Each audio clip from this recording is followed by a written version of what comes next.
CPM-ന്റെ 24ാം party കോൺഗ്രസിന്റെ മുന്നോടിയായി നടക്കുന്ന സംസ്ഥാന സമ്മേളനത്തിന്റെ പതാക ദിനം ഇന്നാണ് ആചരിക്കുന്നത്. CPM-ന്റെ സമുന്നത നേതാവായിരുന്ന കോടിയേരി ബാലകൃഷ്ണന്റെ മകനായ ബിനീഷ് കോടിയേരിയും ഭാര്യ വിനോദിനിയും ചേർന്ന് അവരുടെ കോടിയേരി വീട്ടിൽ പതാക ഉയർത്തിയ ചിത്രം സോഷ്യൽ മീഡിയയിൽ കണ്ടിരുന്നു. എത്രയോ വ്യാജ ആരോപണങ്ങൾ, കള്ളക്കേസുകൾ, അവഹേളനങ്ങൾ എല്ലാം നേരിട്ട് ഒടുവിൽ 100% നിരപരാധിയെന്ന് തെളിയിച്ച ഒരു വ്യക്തിയാണ് ബിനീഷ് കോടിയേരി. എതിർപാർട്ടിക്കാരും മാധ്യമങ്ങളും എതിർചേരിക്കാരും എല്ലാം എപ്പോഴും ബിനീഷിന്റെ പുറകെ തന്നെ ഉണ്ടായിരുന്നു. ലഹരിക്കടത്ത് കേസിൽ ബിനീഷിനെ കുടുക്കാൻ നോക്കി. എന്നാൽ അതിൽ ബിനീഷ് പ്രതിയല്ലെന്ന് കോടതി കൃത്യമായി കണ്ടെത്തുകയും ചെയ്തു. പിന്നെ കള്ളപ്പണ കേസ് കൊണ്ടുവരുന്നു. അതിലും ബിനീഷ് കുറ്റവിമുക്തനാകുന്നു. കോടിയേരി ബാലകൃഷ്ണൻ എന്ന വലിയ നേതാവിനെ കളങ്കം ചാർത്തുന്ന മകൻ എന്ന ചാപ്പ വരെ ബിനീഷിന് അടിച്ചു കൊടുത്തിട്ടുണ്ട്. നിരന്തരമായി നടക്കുന്ന ഈ ആക്രമണങ്ങളിൽ ബിനീഷും അച്ഛനും പിടിച്ചു നിന്നെങ്കിലും അവർ തീർച്ചയായും ഒരുപാട് മാനസിക സംഘർഷങ്ങൾ അനുഭവിച്ചിട്ടുണ്ടാകും. ഒടുവിൽ എല്ലാ കേസിൽ നിന്നും ഒഴിവാക്കപ്പെട്ട് നിരപരാധിയെന്ന് കോടതി പറയുമ്പോൾ അത് കാണാൻ സഖാവ് കോടിയേരി ബാലകൃഷ്ണൻ ഉണ്ടായിരുന്നില്ല. ഒരുപക്ഷെ അത് തന്നെയാകും ബിനീഷിന്റെ ഏറ്റവും വലിയ ദുഃഖവും. എന്തായാലും ബിനീഷ് കോടിയേരി എന്ന പാർട്ടി പ്രവർത്തകനെ ഇപ്പോൾ ആരും ആക്രമിക്കുന്നില്ല.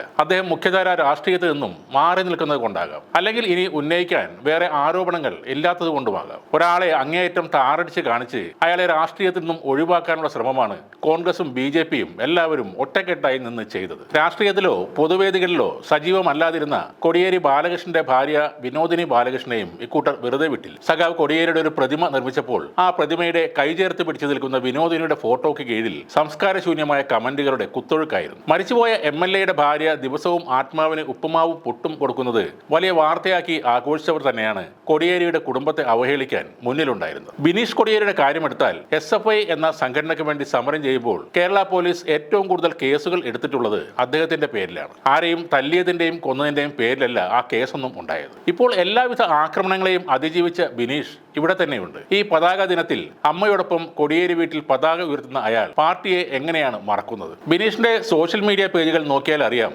ഇപ്പോഴും ഇടത് രാഷ്ട്രീയത്തെ അയാൾ നെഞ്ചോട് ചേർത്ത് വെക്കുന്നത് എങ്ങനെയാണ്. പിന്നീടുള്ള അയാളുടെ പ്രിയപ്പെട്ട വിനോദം ക്രിക്കറ്റാണ്. കേരള ടീമിനെ പറ്റിയും ഇന്ത്യൻ ടീമിനെ പറ്റിയുമുള്ള എല്ലാ അപ്ഡേറ്റ്സും അവിടെ കാണാൻ കഴിയും. ഇത് ബിനീഷ് കോടിയേരിക്ക് വേണ്ടി ചെയ്യുന്ന പരസ്യമോ PR വർക്കോ അല്ല. ഒരുപാട് കള്ളക്കേസുകളും ഹീനമായ ആരോപണങ്ങളും അതിജീവിച്ച് അയാൾ ഇപ്പോഴും ഇവിടെ ഉണ്ടെന്ന ഒരു ഓർമ്മപ്പെടുത്തലാണ്. എതിരാളികൾ പോലും പ്രത്യേകിച്ച് ആവശ്യമില്ലാത്തത് കൊണ്ട് മറന്നുപോയ ഒരാളാണ് ബിനീഷ് കോടിയേരി. എത്രയൊക്കെ ചവിട്ടി തേക്കാൻ നോക്കിയിട്ടും ഇന്നും അയാൾ മുഷ്ടി ചുരുട്ടി മുദ്രാവാക്യം വിളിക്കുന്നതും ചെങ്കൊടി ഉയർത്തുന്നതും മനോഹരമായ ഒരു കാഴ്ച തന്നെയാണ്.